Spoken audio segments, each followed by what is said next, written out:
বেশি লাগতে যাও না সাব্বির, বেশি লাগতে যাও না, একদম আমার সাথে বেশি লাগতে আইসো না। সাব্বিরও উত্তেজিত হন, তামিমের দিকে এগিয়ে যান।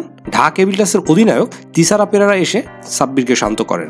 যদিও অনাকাঙ্ক্ষিত কোনো পরিস্থিতি সৃষ্টি হয়নি মাঠে তর্কে জড়ানোর পর পুরস্কার নিতেও যাননি তামিম ইকবাল। ম্যাচ সেরা হওয়ার পুরস্কার গ্রহণ করেন সতীর্থ নাজমুল হোসেন শান্ত। সবকিছুই যেন ছিল তামিম ভক্তদের কাছে অপ্রত্যাশিত। দিনের পর দিন যে ভক্ত সমর্থকরা তাকে সম্মান আর ভালোবাসা দিয়ে আপন করে রাখত, তারাই আজকে সোশ্যাল মিডিয়াতে সমালোচনা করতে বাধ্য হচ্ছে। এমন ঘটনা যে তামিম ইকবালের মতো সিনিয়র ক্রিকেটারদের কাছে মোটেই কাম্য নয়।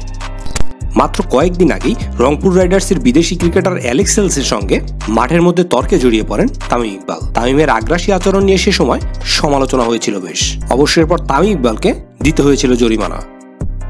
এক সাক্ষাৎকারে সাব্বির রহমানের কাছে গতকালকের ঘটনা সম্পর্কে জানতে চাওয়া হলে সাব্বির রহমান বলেন, মাঠের মধ্যে যাই ঘটুক না কেন, এটা আমাদের মাঠের মধ্যেই শেষ হয়ে যায়। তামিম ভাই আমার সিনিয়র বড় ভাই, রেসপেক্টেড বড় ভাই এবং লেজেন্ডারি ক্রিকেটার। আমি জানি এরকম ক্রিকেটার বাংলাদেশে আর আসবেও না। ওনার হিট অফ দ্য মোমেন্ট এটা হয়ে গেছে। আমি এটা কিছু মনে করিনি। উনি আমার খুব ক্লোজ বড় ভাই। ওনার সঙ্গে আমার খুবই ভালো সম্পর্ক।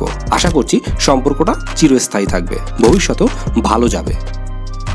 তবে সাব্বিরের ফেক ফিল্ডিং কিংবা অ্যালেক্স হেলসের চাইল্ড অ্যাবিউজমেন্ট সবকিছু ছাপিয়ে তামিম ইকবাল একজন আইডল ক্রিকেটার, ভক্তদের কাছে ভালোবাসার আরেক নাম। তাই এই সব ঘটনাগুলো তামিম ভক্ত সমর্থকদের কাছে অপ্রত্যাশিত। হিট অফ দ্য মোমেন্টে নিজেকে নিয়ন্ত্রণে রাখাটাই যে আসল খেলা। ভিডিওটি ভালো লাগলে আমাদের এই নতুন ইউটিউব চ্যানেলটিকে সাবস্ক্রাইব করতে ভুলবেন না। আহমেদ আমান, দ্য ক্রিক টাইমস।